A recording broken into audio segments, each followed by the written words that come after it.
Сегодня в Остинском театре состоялся гала-концерт «Смотр конкурса художественной самодеятельности Иры Фарн». Это третий этап, на котором определили победителей.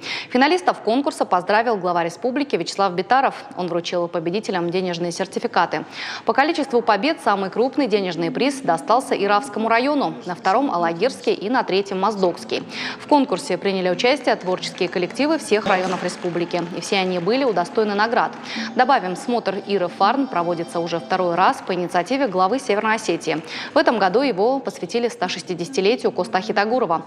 По словам организаторов, благодаря конкурсу растет количество творческих коллективов. Вместе с этим улучшается и количество номеров, ведь полученные средства идут на покупку костюмов, инструментов и всех необходимых для выступления атрибутов. Своим творчеством они не только укрепляют и развивают духовные и нравственные традиции, но и наполняют нашу жизнь глубоким содержанием.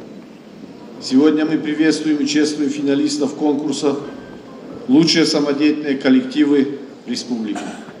Выражаю всем огромную благодарность за прекрасное выступление, активную жизненную позицию, за высокий творческий потенциал. Ваше искусство способствует сохранению и развитию народной культуры.